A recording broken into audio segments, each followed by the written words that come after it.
bendiga a todos. Amén, hermanos.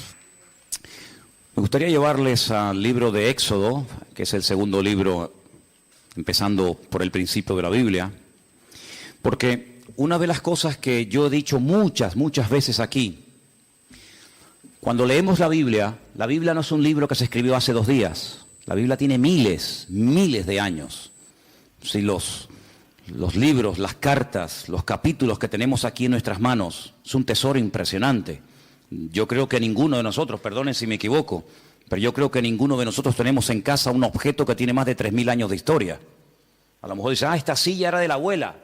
Yo tengo una sillita arriba, que es lo único que ya me queda de venezolano. Lo único que me queda ya, ¿no? Una sillita que cuando yo tenía, pues no sé si eran 3 o 4 años, en aquellos años vivíamos en un sitio que se llamaba San Bernardino, corríjame los venezolanos si me equivoco, después fuimos a vivir a Chacao, aún me acuerdo, ¿no? Pero me acuerdo que mis padres me compraron una sillita pequeñita que estaba forrada como de piel de cabra o de un animal, ya los pelitos se fueron cayendo, y mi abuela, pues le puso un forro nuevo, y puedo decir que esa silla lleva conmigo pues más de 50 años. Pero ¿quién tiene en su casa un objeto de 3000 años? ¿Usted tiene algo en su casa que tenga 3000 años de historia? Dice, sí, mi suegra. No, nadie tiene semejante cosa. Pero mire, aquí en nuestras manos tenemos un libro, una colección de libros, mejor dicho. Eso es lo que significa Biblia, colección de libros, que tienen centenares, que tienen miles de años. Entonces es un tesoro incalculable, es increíble. Y además en su propio idioma, en su propia lengua, para que usted pueda saber lo que Dios dijo. Lo que Dios manda y lo que Dios no manda. Y una de las cosas que yo he dicho cuando se acerca uno a las páginas de este sagrado libro, la Biblia, es que la gente en aquellos tiempos vivía muy diferente a nosotros. Yo sé que, por ejemplo, hay gente aquí que no cree, les cuesta mucho aceptar, que hubo un momento en la historia en el que no existía Internet. Algunos dicen, no, créame, hay un momento en la historia en el que Internet no existía. Tú ponías Google y no existía Google. Tú dices, pero ¿cómo se podía vivir sin Google? Y sin WhatsApp. Algunos le quitan el WhatsApp hoy en día y vamos, se transforma, les da un ataque, algo les pasa, ¿no? Pues hubo una época en la que se vivía sin televisión en color. Y usted dice, ¿cómo era la televisión? ¿En blanco y negro? Y cuando vino la televisión en color, aquello fue una fiesta increíble, ¿se acuerdan? Vivimos durante muchos años sin móviles, sin celulares, como algunos los llaman. He dicho en varias ocasiones que cuando hace muchos años vimos a un señor en las Ramblas con una caja así de grande, que era la batería, y descolgaba el teléfono, nos quedamos así mirando, diciendo, ¿y este de dónde salió? Entonces, los tiempos han cambiado de una forma tremenda, pero tremenda. Y en los tiempos de la Biblia, la gente no vivía afanada por llegar a fin de mes, sino la gente vivía pensando en cómo terminar ese día. Se vivía el día a día. Por eso el pasaje que vamos a leer ahora refleja y explica muy bien que la bendición de Dios se prometía para el día a día. Hoy en día estamos acostumbrados a planificar el mes, ¿no? Cobramos el sueldo, cobran el sueldo y dicen, bueno, esto para el teléfono móvil, esto para la luz, esto para el agua, esto para los gastos de no sé qué, y se planifica el mes. Eso no existía, esa no era la mentalidad de aquellos tiempos. La mentalidad era vivir el día a día. Basta a cada día su propio afán o su propio mal, dice otra versión, ¿verdad? Y el pan nuestro de cada día, dánoslo hoy. La famosa parábola de los labradores, cuando van a trabajar a la viña, ¿qué se les pagó? El día de trabajo. Entonces, cuando la gente terminaba el día y decía, hoy he comido, hoy he usado ropa y hoy voy a dormir bajo techo, gloria a Dios. Mañana, como se decía, Dios dirá. Mañana Dios dirá. Pero ¿quién vive hoy en día al día? Nadie.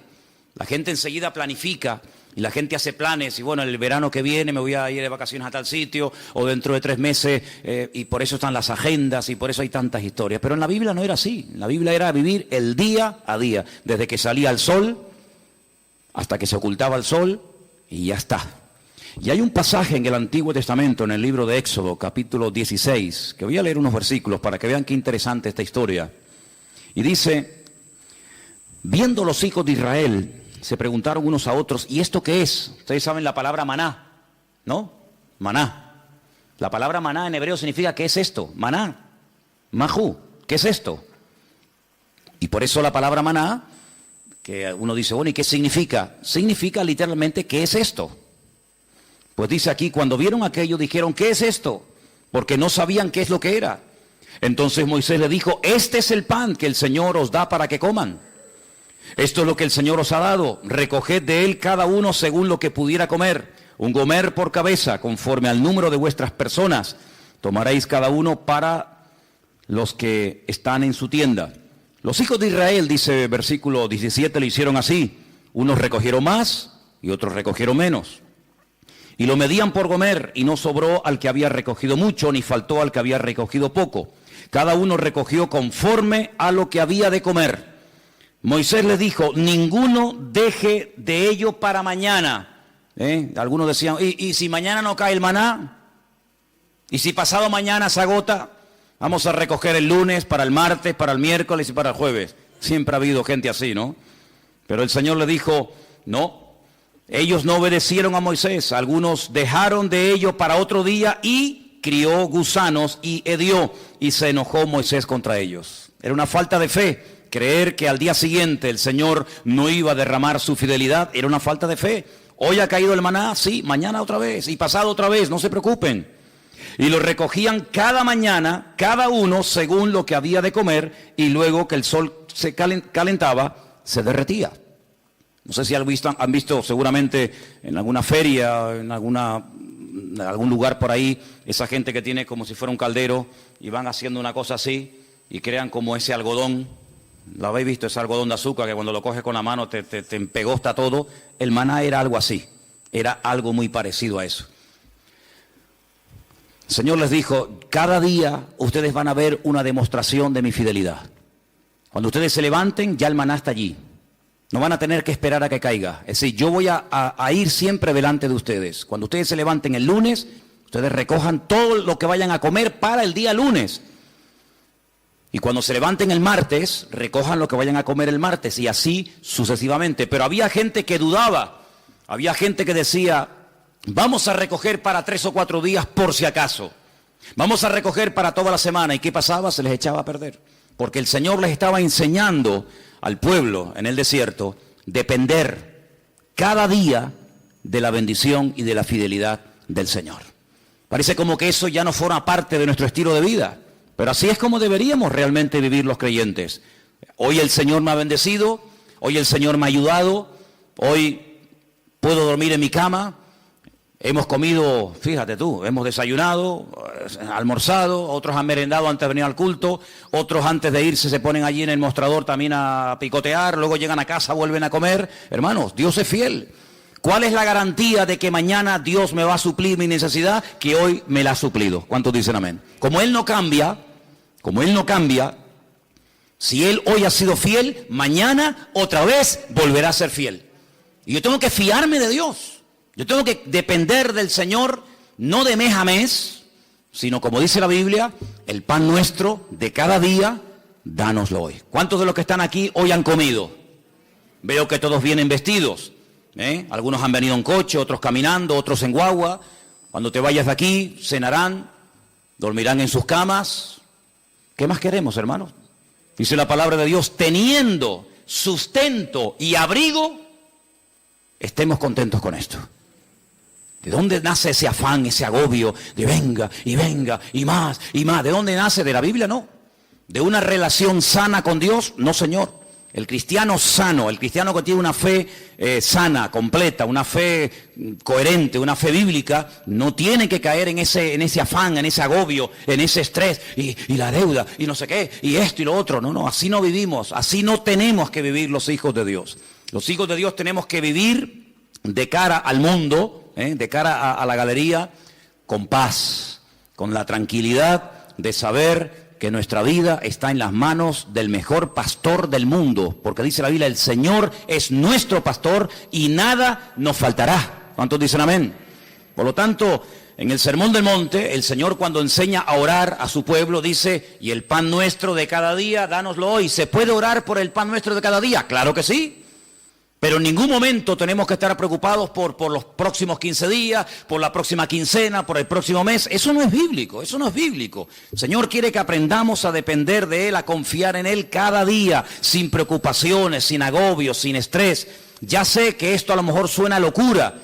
Ya sé que la gente de la calle, la gente que no tiene a Dios, pues no viven así. Pero es que usted no tiene que imitar al mundo, usted tiene que imitar al Señor Jesucristo y obedecer su palabra.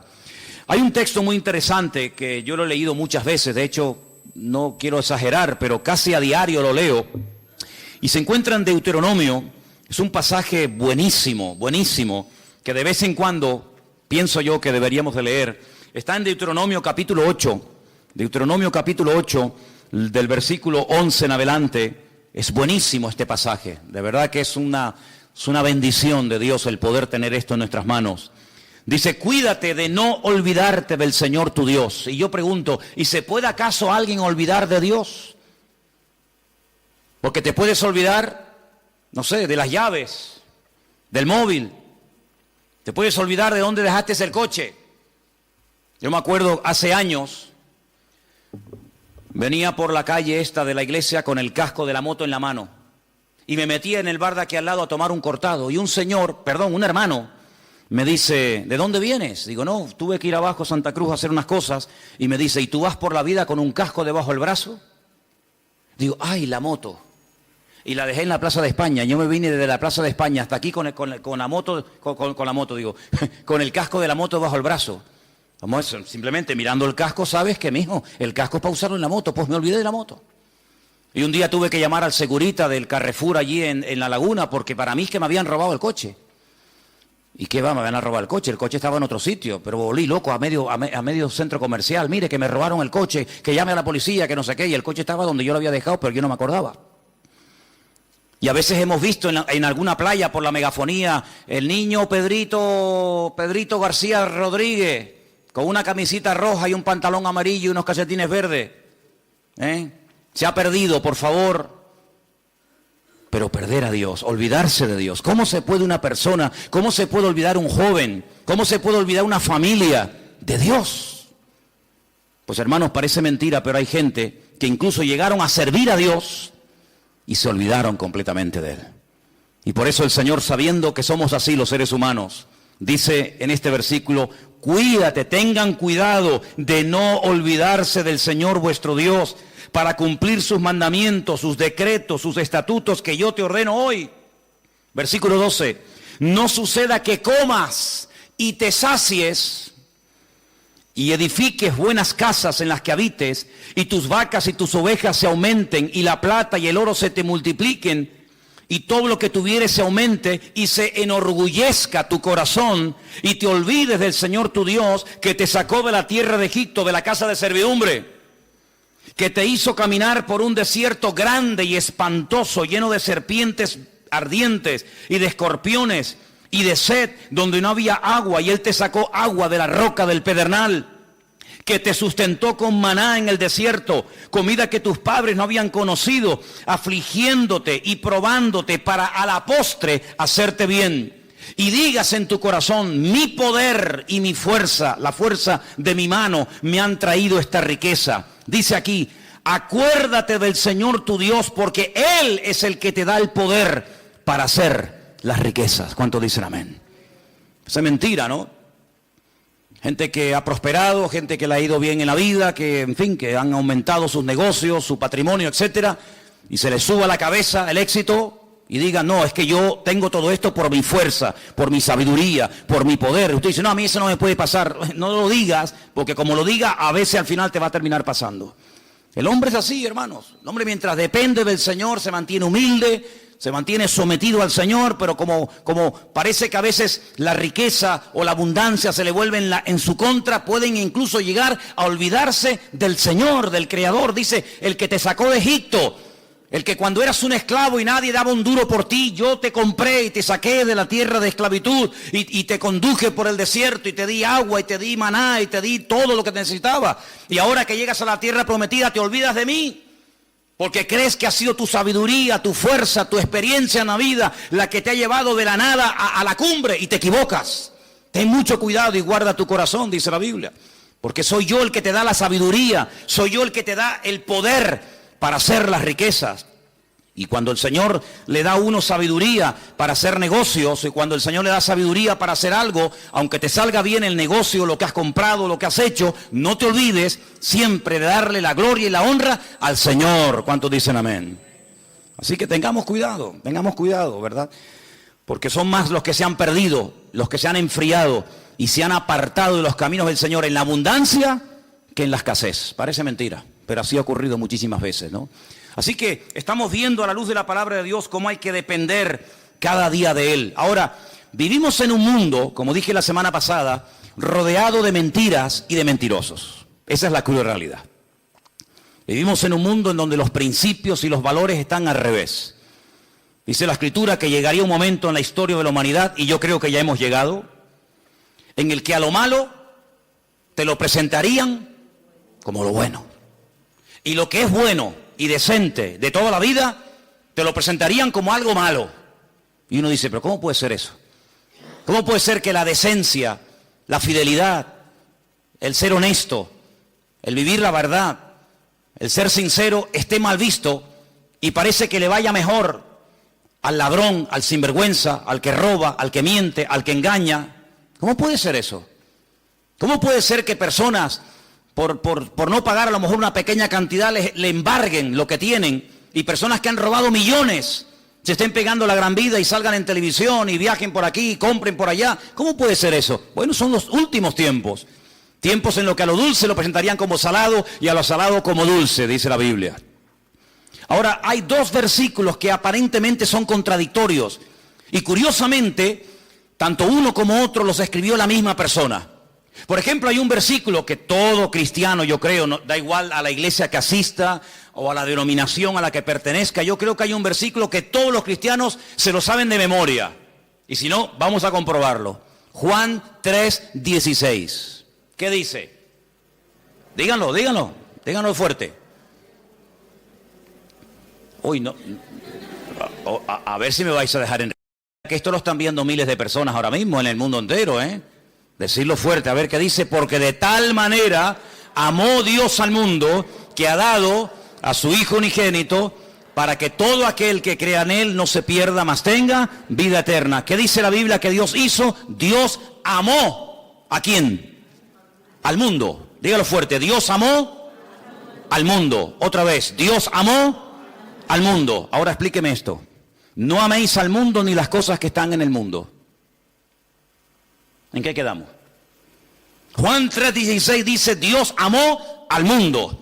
Y primera de Juan capítulo 2 verso 15 dice, no améis al mundo ni las cosas que están en el mundo. ¿Cómo es que la Biblia dice que Dios amó al mundo y a mí se me prohíbe amar al mundo? Hay que explicarlo, porque en la Biblia no hay contradicciones. Hay gente que dice, es que la Biblia es un libro lleno de contradicciones. Y yo le digo, cuando usted me muestre una, nos sentamos y hablamos. La Biblia no tiene contradicciones. El problema es que muchas veces no se puede terminar de traducir exactamente, porque nosotros tenemos una sola palabra para la palabra mundo. Como para la palabra amor, tenemos una sola palabra. No hay 4 o 5 palabras para amor. Amor hay una sola palabra, no hay más. En griego hay 3 o 4 palabras y en hebreo ni le cuento. Y en griego, incluso en hebreo, para la palabra tierra, planeta, mundo, etcétera, hay un montón de palabras y depende a lo que se esté dirigiendo el autor, pues emplea un término o emplea otra, pero en español nada más tenemos una sola palabra, ¿verdad? Cuando estamos leyendo Juan 3:16, dice que de tal manera, de tal magnitud, con tal fuerza, amó Dios al mundo. Ahí está haciendo referencia a la raza humana, al hombre, a la humanidad. De tal manera Dios amó al hombre, a la raza humana, a los hombres, a las mujeres, a los blancos, a los negros, a los ricos, a los pobres, a los africanos, asiáticos, norteamericanos, latinos. De tal manera amó Dios a esa gente que dio a su Hijo unigénito al mundo, para que lo amaran y lo respetaran y creyeran en Él. Pero cuando vamos a primera de Juan y encontramos otra vez la misma palabra, la palabra mundo, es la palabra cosmos. Y la palabra cosmos nos habla acerca de un estilo de vida, de unos principios, de unos valores que no son los nuestros. No son los nuestros. ¿Usted no ha oído alguna vez la expresión de decir, mira, Di una mentira de estas piadosas. De hecho, incluso hasta cuando éramos católicos, se nos decía que había dos tipos de pecados. Bueno, se nos decía, no, se siguen diciendo. Pecados mortales y pecados veniales, ¿sí o no? Amigo. Es decir, que hay pecados que son graves delante de Dios y pecados que, bueno, que Dios hace la vista gorda, no pasa nada. Una mentirijilla de vez en cuando, para salir del paso, ¿sí o no? Eso se nos ha enseñado toda la vida. Cuando vamos a la palabra nos encontramos que hay un sistema, un estilo, una filosofía de vida que es totalmente opuesta a nuestro estilo de vida. ¿Por qué? Porque en el mundo, cuando 2 o 3 o 4 hombres se juntan en un bar, en un negocio, donde sea, y comienzan a hablar, ¿de qué suelen hablar? De mujeres. Y presumen de las veces que han engañado a sus esposas. Y presumen de que tuvieron relaciones con esta y con aquella y con la otra y con mengano. Sin embargo, eso en el círculo cristiano se nos tendría que caer la cara de vergüenza y darnos vergüenza de haber hecho eso. Son puntos de referencia completamente diferentes. Y en el mundo es normal mentir, y en el mundo es robar, pues decir, mira, sí, y era no, o no, cuando era sí, o decir, ¿cuánto tienes? 5, y es mentira, tienes 10. En el mundo todo eso es normal. Y cuando dice la Biblia, no améis al mundo, se refiere, no imites la forma como vive la gente. Una cosa es que Dios amó al hombre, y otra cosa es que Dios ame a los pecados del hombre, que son dos cosas completamente diferentes. ¿Dios ama a una etarra, a un asesino, a un violador? ¿Sí o no? Por supuesto que sí. ¿Faltaría más? Si no, madre mía. Pero eso quiere decir que Dios ama su estilo de vida. Eso quiere decir que Dios ama la mentira, el engaño, el soborno, el adulterio, la fornicación, la extorsión. No, Señor. Una cosa es que Dios ame a la persona, y otra cosa es que Dios acepte y ame y tolere el estilo de vida de esa persona. No nos confundamos. Por eso dice la Biblia que cuando viene por ahí alguna persona que dice, que yo soy cristiano, yo soy pastor, yo soy hijo de Dios, yo soy siervo de Cristo, yo soy esto, yo soy aquello, apóstol, como algunos van por ahí también diciendo, pues hermano, por sus frutos los conoceréis. Y por eso dice la Biblia que hay que probar los espíritus, porque no todos los espíritus son de Dios. Y por eso encontramos en la Biblia falsos evangelistas, falsos pastores, falsos maestros, falsos apóstoles, etcétera, etcétera. ¿Por qué? Porque Dios ama a todo el mundo por igual, pero denuncia y no tolera el pecado y el desorden de nadie. ¿Cuántos dicen amén? Entonces no nos confundamos cuando dice que Dios amó al mundo, la raza humana, y cuando nos dice en 1 de Juan, capítulo 2, como hemos leído, que no tenemos que amar al mundo. Porque dicho sea de paso, el texto sigue diciendo, si alguno ama al mundo, es decir, el estilo de vida del mundo, la filosofía del mundo, los principios del mundo, el amor del Padre no está en él. Porque todo lo que hay en el mundo, y lo aglutina de esta forma, los deseos de la carne, los deseos de los ojos, la vanagloria de la vida, no provienen del Padre, sino del mundo. Y el mundo pasa, y sus deseos, pero el que hace la voluntad de Dios permanece para siempre. Si lo que hoy está mal visto, mañana estará bien visto. Y lo que mañana estará bien visto, hoy es un delito, un pecado. Por lo tanto, las modas cambian. Hace años en este país se obligaba a la gente a ir a las plazas públicas a ver cómo se torturaba a personas y cómo se les quemaba vivos y cómo se les crucificaba, y era normal. Y si retrocedemos en el tiempo, la gente pagaba dinero para ir a los coliseos, a los circos romanos, para ver cómo los animales devoraban a mujeres o a niños, mientras ardían como antorchas humanas, y era normal, era totalmente normal. Sin embargo, nos hemos dado cuenta de que cosas que antes eran normales o delitos, hoy en día, pues, han cambiado. Por eso nosotros no tenemos que dejarnos llevar por las modas de este mundo, sino tenemos que dejarnos llevar por los principios y valores eternos del Señor que están en su bendita palabra. ¿Cuántos dicen amén? Así que, amados hermanos, tenemos que partir de la base de que nosotros somos gente diferente, somos gente distinta, y hay algo con lo cual tenemos que estar claros en esto. Y yo les voy a contar parte de mi testimonio, porque creo que puede ser de ayuda a la hora de entender lo que quiero decir. Hay personas que llegaron al conocimiento de la verdad. Hay personas que les nació en su corazón el deseo de buscar a Dios porque empezaron a leer los evangelios o empezaron a leer la Biblia. Conozco muchísima gente que me dice, no, yo un día me compré una Biblia, o alguien me regaló una Biblia, un Nuevo Testamento, como esta que estáis ofreciendo los hermanos moteros, ¿no? Bueno, te llega la Biblia, empiezas a leerla, y empiezas a interesarte, empiezas a darte cuenta de un montón de cosas y se despierta algo en ti que te lleva a una búsqueda de la verdad y buscando, pues encuentra. ¿Y a quién encuentra? Al autor y al consumador de la fe, que es Cristo Jesús, ¿sí o no? Pero a mí no me pasó eso. Yo fui al revés. Yo no había leído en mi vida la Biblia, jamás. No me interesaba. Yo no sabía ni lo que era una Biblia. A mí no me llegó el conocimiento de Dios, ni el deseo de buscar a Dios por la lectura, por el estudio, por indagar, por buscar la verdad. Es que a mí no me interesaba buscar la verdad, pero en absoluto. Lo primero que yo tuve fue un encuentro, una experiencia personal con Jesucristo. Yo no había leído la Biblia en mi vida. Entonces cuando yo entré por primera vez en mi vida a una iglesia, yo le dije literalmente a Dios, es que yo no creo en ti. Es que yo no creo en ustedes, yo no creo en pastores, ni en iglesia, ni en Biblia, ni en cura, yo no creo en nadie. Yo tenía un montón de problemas físicos, espirituales, de toda índole. Pero yo desafié a ese Dios del cual ese hombre estaba esa tarde predicando allí y le dije, bueno, si tú existes, no es que dije, como tú existes, no. Si tú existes, ayúdame a salir de este infierno en el que yo estoy. Y cambia mi vida, y ayúdame, y libérame, etcétera, etcétera. Y Dios lo hizo. Y mucho tiempo después, o unos meses después, comencé a leer y a leer y a leer y a leer y a estudiar y a memorizar capítulos y capítulos de la Biblia. Y a través de la Biblia, pues claro, lógicamente fortalecí mi fe. Pero no fue primero la teoría y después la práctica. En mi caso fue al revés. Primero fue la experiencia, la práctica, y luego fue el conocimiento. Y por eso hay muchas personas que a veces titubean, porque claro, comenzaron a leer la palabra y después tuvieron una experiencia personal con Cristo. Pero cuando uno tiene una experiencia personal con Cristo, a mí no me mueve nadie de la fe que yo tengo en el Señor. Porque a mí los demonios que tenía no me los sacó ningún pastor, a mí me los sanó directamente mi Señor Jesucristo.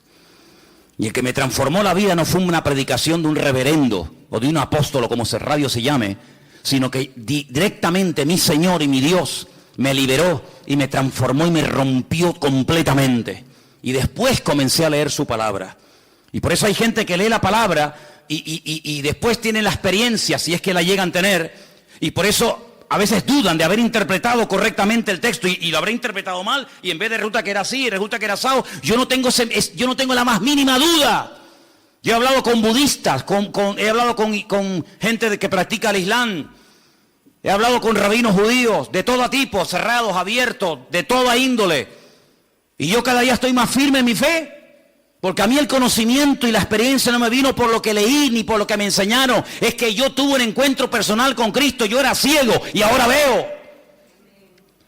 Entonces cuando una persona tiene un encuentro personal con Cristo, que digan lo que digan, que hagan lo que hagan, que pase lo que pase, yo sé en quién he creído. ¿Cómo voy yo a negar que soy blanco? Hermano, si yo me subo a esta plataforma esta tarde y digo, hermano, ustedes me ven blanquito, pero yo realmente en el fondo soy negro. Usted dirá, bueno, hermano, usted de lo que quiera, pero usted se le ve por fuera y usted tiene piel blanca. No, mire, hermano, es que yo soy moreno, mulato y soy mujer. Pasa que ustedes me ven con otra visión. No puedo negar, yo no puedo negar lo que soy. Pues exactamente igual le digo espiritualmente. Yo no puedo negar que Cristo un día me sanó, me liberó y me transformó la vida. Y no lo leí en la Biblia, no lo leí en un libro, lo sentí, lo experimenté personalmente. Por eso cada vez que voy a Israel, cuando vengo más firme en mi fe. Y no es que voy allí y digo, ay, a lo mejor creía al revés de como yo era. No, es que me da igual. Porque yo no fui al convencimiento de la verdad por lo que leí, sino por lo que viví y por lo que experimenté. Y cuando una persona experimenta algo, no desde la teoría, sino desde la práctica, ese hombre y esa mujer no lo tumba, ni lo sacude nada, ni nadie. ¿Cuántos dicen amén? Si yo subo esta noche aquí a un hombre y subo a una mujer y le digo, hermano, explique lo que es un parto. Y diga, bueno, pues un parto... Pues un parto es un parto, ¿no? Tienes dolores, hay un momento como se rompen aguas, se llama, ¿no? Corríjame porque yo en esto estoy fatal, ¿eh? Se rompen aguas, te entran dolores, empiezan a dilatar, no sé qué, no sé cuánto, tienen que llevar a la clínica y te suben allí en aquellos aparatos y te dice, sopla, aprieta, no, ahora sí, ahora asado, ¿sí o no? Qué malo soy, soy fatal. Asuman ustedes una mujer aquí que haya parido y dice, mira Manolo, cállate la boquita, anda. Un parto no tiene nada que ver con lo que tú has dicho. Tú estás hablando desde la teoría, desde lo que has oído, de lo que te han contado. Pero yo he parido. Y un parto es esto y esto y esto. ¿Quién puede dar mejor una información de lo que es un parto? ¿Yo? ¿O una mujer que ha parido? Evidentemente una mujer que ha parido. Porque no lo habla desde la teoría. Lo habla desde la realidad. Desde el dolor. Lo habla desde la sensación de haber tenido esa criatura en su vientre y de haberlo sacado y ver la realidad de lo que es un parto. Y exactamente igual ocurre, amados hermanos. Hay gente que habla de Dios desde la teoría. Que si Dios es así, que si Dios es asado, que si no sé qué, que hablas con un judío te dice una cosa, hablas con un musulmán te dice otra, hablas con un evangélico te dice una cosa, hablas con un mormón te dice otra cosa, hablas con un budista te dice no sé qué. Y entonces tú dices, Dios mío, pero cada uno tiene una opinión diferente, pero todos tienen la razón. No puede ser que los musulmanes digan que Dios no tiene un hijo y que los cristianos digan que Dios sí tiene un hijo. ¿Quién tiene la razón? ¿El musulmán o Dios? ¿O el cristiano? Porque yo pregunto, ¿Dios tiene un hijo o no tiene un hijo? Porque si no tiene Dios un hijo, entonces los musulmanes tienen razón. Pero si Dios tiene un hijo que se llamó Jesucristo, o Yeshua HaMashiach, y vino a este mundo a morir en una cruz y resucitó al tercer día, entonces este no dice la verdad la está diciendo este hombre. La pregunta que muchas veces me han dicho es, ¿cómo es posible que un pueblo tan culto, tan sabio, tan preparado, personas que están todo el día desde que se levantan, créanme, desde que se levantan hasta que se acuesta, leen y leen y leen y leen y memorizan y aprenden y aprenden y aprenden, y me refiero al pueblo de Israel, ¿cómo es posible que ellos no crean que Jesucristo es el Hijo de Dios? Porque te explican otra cosa y te quedas con la boca abierta y te dicen arriba y abajo y el verbo, el ifil, el itpalel, el pual y te explican todas las conjugaciones del verbo. Pero cuando hablamos de Jesucristo no tienen ni idea. Y uno dice, ¿cómo es posible que nosotros que no hemos sido criados en este ambiente, por lo menos yo, tengamos las ideas más claras y podamos explicar no desde la teoría de un libro, sino de la experiencia personal, quién es y quién no es Jesucristo? ¿Cómo es posible que 14 veces se hayan equivocado los judíos nombrando a un Mesías que luego le salió el tiro por la culata? Lean la historia de Bar Kokhba. Una ruina trajo a Israel. ¿Quién lo apoyó? Uno de los rabinos más grandes en la historia de Israel, Rabí Akiva. Un hombre que fue capaz de morir torturado. Dice que mientras lo quemaban los romanos en el 100 y pico después de Cristo, con pinzas le arrancaron la piel y todos los trocitos de piel que le quedaban con un cepillo de púas se la arrancaron. ¿Cómo es posible que un hombre que murió de esa manera torturado dijera que Jesucristo fue un impostor? Y después tuvieron a otro llamado Sibitai.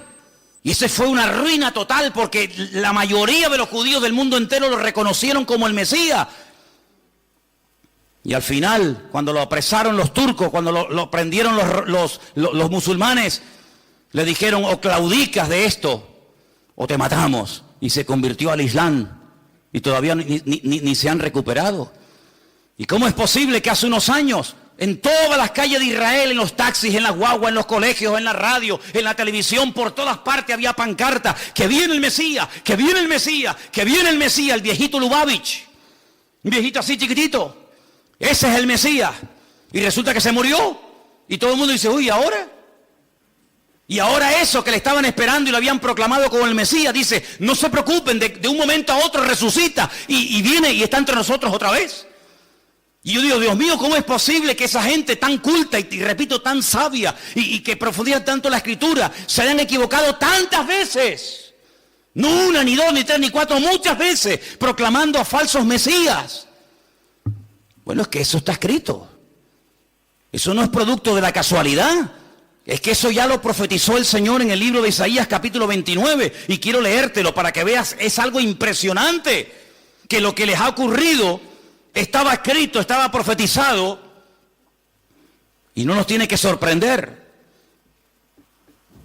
Y dice en Isaías capítulo 29 a partir del versículo 10, ceguera e hipocresía de Israel. Fíjate qué curioso el capítulo, ¿no? Yo sé que los nombres de los capítulos no son, digamos, inspirados, originales, pero solamente se le llama a este capítulo la ceguera espiritual de Israel. Y mira lo que dice aquí. Porque esto se escribió antes del nacimiento de Cristo, no se escribió en el Nuevo Testamento. Ah, claro, eso lo escribió Pablo, lógico. Es normal que Pablo o Pedro o Juan o Santiago o Mateo digan eso. No, no, no. Esto lo escribió Isaías antes del nacimiento de Cristo. Cómo él proféticamente recibe la revelación de cómo iba a actuar esa gente. Y dice así: porque el Señor derramó sobre vosotros espíritu de sueño. Esto es un judío hablándole al pueblo de Israel. Dios derramó sobre vosotros espíritu de sueño y cerró los ojos de vuestros profetas y puso velos sobre las cabezas de vuestros videntes. Ah, ahora entiendo. Ahora entendemos, claro. Y os será toda visión como palabras de libro sellado. Por eso leen y leen y leen y leen y memorizan y aprenden y no entienden. El cual si dijere al que sabe leer y le dijeren, lee ahora esto, él dirá, no puedo porque está sellado. Y si se le diera el libro al que no sabe leer, le dicen, lee ahora esto, y él dice, es que no sé leer. Dice pues el Señor, escucha bien la explicación de Dios, estas son las palabras de Dios al pueblo de Israel, porque este pueblo se acerca a mí con su boca y con sus labios me honra, pero su corazón está lejos de mí. Y su temor de mí no es que un mandamiento de hombres, como dice otra versión más cercana al original, un mandamiento enseñado y aprendido de memoria, que les ha sido enseñado. Por tanto, he aquí que nuevamente excitaré yo la admiración de este pueblo con un prodigio grande y espantoso, porque perecerá la sabiduría de sus sabios y se desvanecerá la inteligencia de sus entendidos. Ahora puedes ver cómo un niño en la escuela dominical, un domingo a la tarde, es capaz de ver en Juan capítulo 1, cómo el Verbo, que en un principio era Dios, se hace hombre, se humana, se encarna y habita entre nosotros y vemos su gloria. Y no tiene ningún problema en aceptar eso. Y después te encuentras a un hombre que lleva 70, 80 años de su vida leyendo 16 horas por día la Biblia, de por la mañana hasta por la noche. Y es incapaz de ver a Cristo en las Escrituras. ¿Por qué? Porque el profeta Isaías dijo, en los últimos tiempos derramaré un espíritu de ceguera en vuestros videntes, en vuestros profetas, en vuestros sabios, de tal manera que van a leer y dice como que no lo puedo leer porque no lo entiendo. Es como si estuviera sellado. Increíble, increíble. Ya sabemos que en los últimos tiempos el Señor tratará de una forma especial. Pero lo importante es que todos y cada uno de nosotros valoremos el hecho de haber podido entender el Evangelio, porque haber entendido el mensaje, el propósito por el cual Cristo vino a este mundo nos ha cambiado la vida, ¿sí o no? Cuando una persona encuentra la verdad, yo no tengo que buscar nada más, créame, yo no tengo una insatisfacción diciendo, oye, estaré en la verdad, me habré equivocado, me habrá engañado esta gente, y a veces resulta que yo he creído en esta iglesia evangélica y ahora resulta que estoy en la mentira, me he metido en una secta, me están comiendo el coco, a veces resulta que en vez de este camino era el otro, ay, madre mía. Es que yo sé en quién he creído. Yo no me convertí a la iglesia evangélica. Yo no soy representante de la iglesia evangélica. Yo soy embajador de Cristo y Cristo fue el que cambió mi vida. Y me reúno aquí porque con ustedes me siento a gusto y porque creo que todos tenemos una experiencia en común. Pero si así no fuera, probablemente buscaría otro lugar donde poder congregarme. Pero no porque me haya convertido a una iglesia llamada iglesia evangélica. Yo no me he convertido a nadie, ni he cambiado de religión. Yo he pasado de muerte a vida, porque Cristo ha perdonado todos mis pecados y de ahí no me muevo ni a palo. ¿Cuántos dicen amén? Y por eso tenemos que tener bien claro, ahora que se nos está yendo el año, ahora que estamos llegando a la recta final, ¿estás hoy más firme en tu fe que el 1 de enero? ¿Estás hoy más firme, más bien anclado en las cosas del Señor que hace 4 o 5 meses atrás? Espero que sí. ¿Cuántos dicen amén? Quiero leerles un versículo en esta tarde.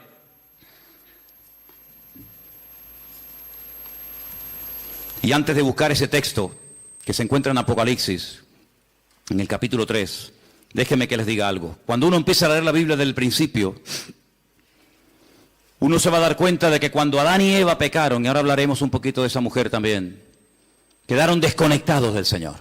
Desconectados completamente. Todo cambió, todo. Aquel hombre y aquella mujer eran perfectos. Y usted y yo no somos perfectos, sabíamos eso, ¿no? Si te crees perfecto, díselo a tu mujer a ver qué te dice y ya verás cómo te recuerda que no lo eres. Así de claro.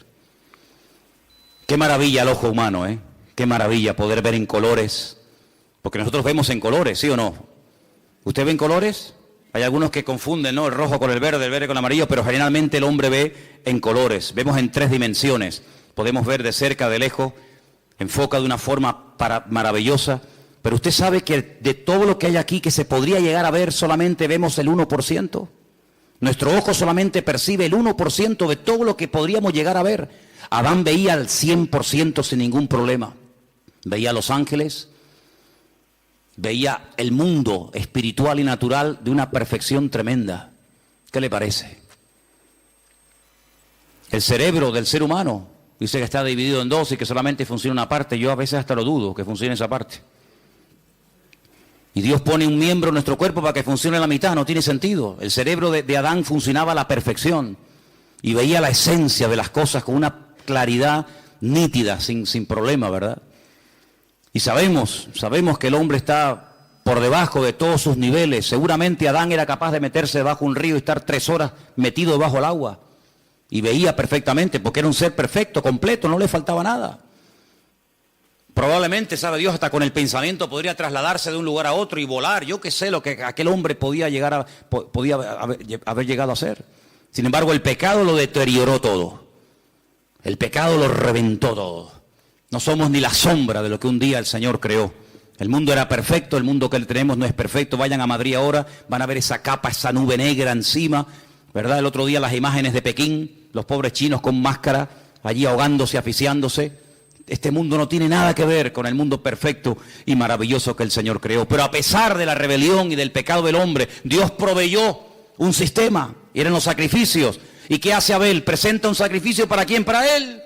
Él tiene deseo de acercarse a Dios y presenta un sacrificio para él, pero no lo podía hacer para otra persona. Pero cuando avanzamos en la historia, vemos que llegamos a Egipto y vemos que ya Dios dice, bueno, ahora no solamente el hombre puede acercarse a Dios a través de un sacrificio de animales, sino que ahora el papá, el cabeza de la casa, puede presentar un sacrificio para la familia. Y dice que sacrificaban un cordero para toda la familia. Así que de uno individual pasó a toda la familia. Y después resulta que cuando seguimos avanzando en la relación con el Señor, encontramos que una vez al año se mataba un cordero para toda la nación. Así que pasamos de uno, pasamos a la familia, y de la familia pasamos a la nación. ¿Pero de qué nación estamos hablando? De la nación de Israel. ¿Y todas las demás? No entran, están fuera del pacto, están fuera. Pero cuando vino el Señor Jesucristo, ¿por quién vino a morir? Por toda la raza humana. Y ahí entramos tú y yo, queridos hermanos, los que estaban, los que aún no habían nacido. Y por eso yo te pregunto, en estos últimos días, en estas últimas semanas que nos quedan para concluir este año 2015, ¿tú has tenido ya tu encuentro, tu experiencia personal con Cristo? ¿O simplemente lo que estás es aprendiendo y creciendo en el conocimiento? Está bien todo eso, pero lo importante no solamente es saber muchas cosas, sino...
con el Señor, porque si mañana nos quitan las Biblias, si mañana nos cierran los templos y ya no podemos depender de un culto, de una predicación o de un pastor, ¿qué va a pasar con nosotros? Nada. ¿Por qué? Porque estamos conectados a través de nuestra propia experiencia con la fuente de la vida, porque tenemos nuestra propia experiencia con Cristo y ya no dependemos de un pastor, de una iglesia, de un predicador, de la internet, sino dependemos directamente de nuestro Señor Jesucristo. ¿Tú tienes esa línea directa con Él? ¿Tú lo conoces como tu Señor y como tu Salvador o como el Dios que aquí se predica? Porque hay gente que dice, no, es que cuando hablan de nosotros dicen, sí, porque ustedes creen en no sé qué y se quedan como al margen. No, yo no hablo de ustedes, yo hablo de si tú conoces al Dios vivo y verdadero. ¿O es que acaso el Dios del evangélico es diferente al Dios del católico? ¿No hay un solo Dios? Bueno, pues a ese único Dios del cual hablamos y predicamos, ¿lo conoces personalmente? ¿Tienes un encuentro con Él? ¿O para saber algo de Él tienes que buscar en Mateo? ¿O para saber algo de su esencia y de su carácter tienes que ir a los Salmos o al Apocalipsis o por aquí y por allá? No, no hace falta que vaya por aquí y por allá porque yo sé quién es y conozco a mi Padre y sé lo que le agrada y lo que no le agrada. La gente más espiritual, la gente que más creció en su relación con el Señor nunca leyeron la Biblia porque no la tenían. Abraham no leyó nunca la Biblia. Jacob, Isaac, José. Personas que nunca leyeron la Biblia, pero ellos conocían a Dios, no por lo escrito, sino por lo que habían experimentado. Y José era capaz de rechazar a la mujer de Potifar, diciendo, ¿cómo voy yo a pecar contra mi Dios? Pero hijo, ¿dónde está escrito que eso es pecado? Aquí en mi alma está escrito, porque yo conozco la voz de mi Señor, y sé lo que le agrada y lo que no le agrada, aunque nunca haya leído la Biblia, y aunque nunca me haya congregado en ninguna parte, yo conozco a mi Dios, y sé que a mi Dios eso no le agrada. Y eso es a lo que tenemos que llegar, hermano. A tener un encuentro personal con Cristo. Y por eso, hoy comí, hoy cené, hoy vengo vestido.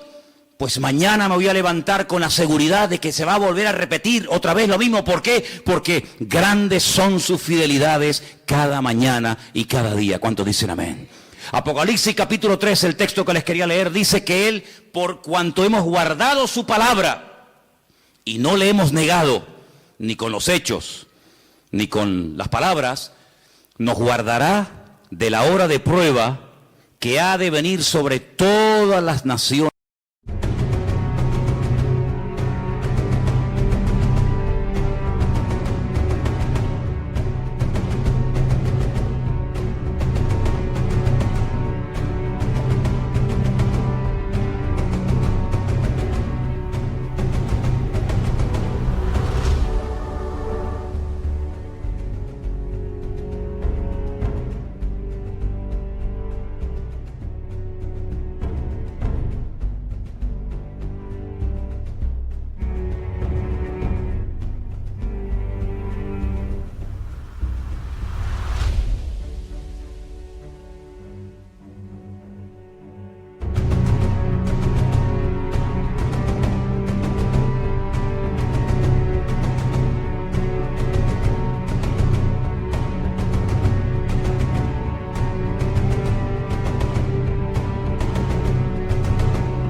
De la tierra.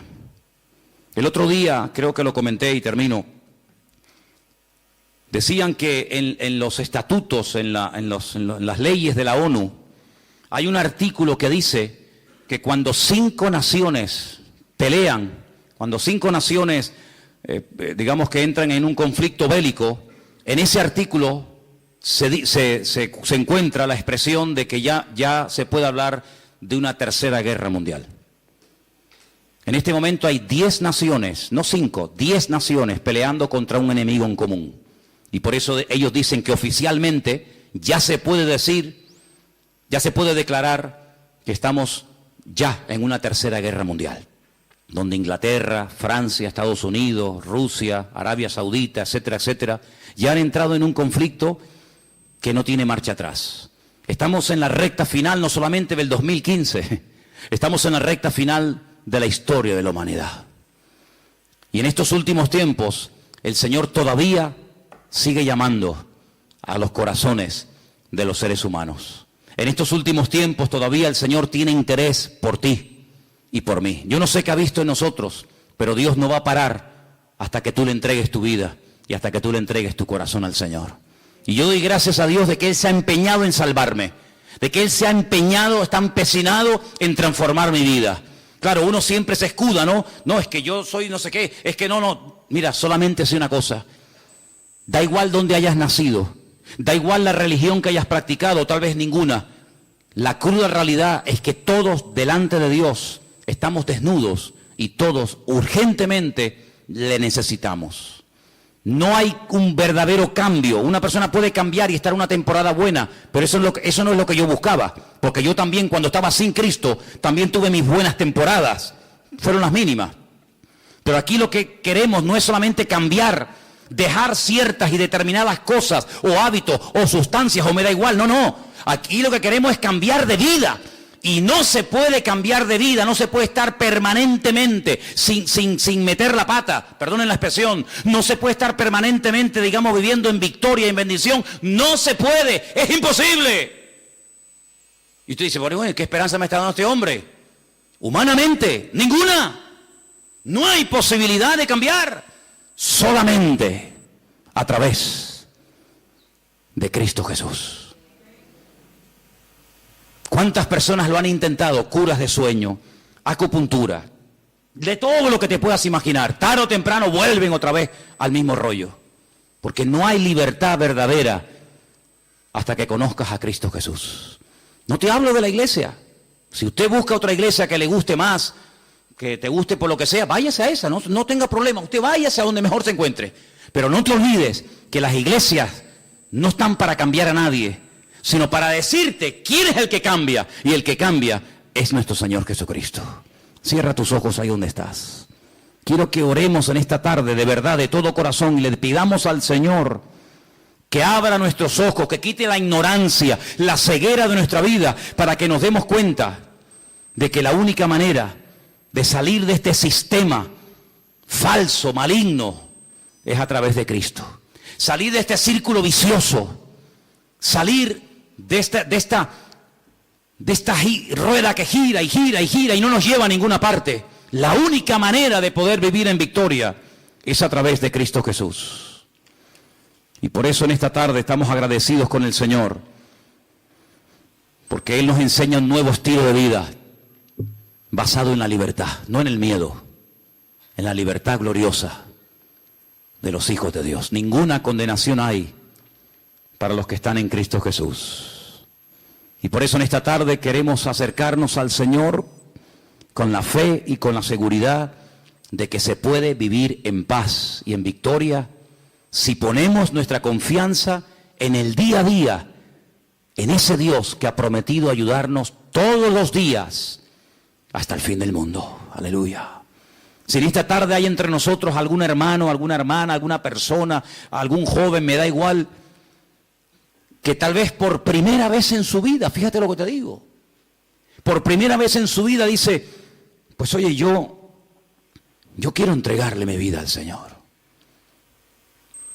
Yo, más que fe y confianza en una religión o en una institución, en quien yo quiero tener mi confianza es en el Señor.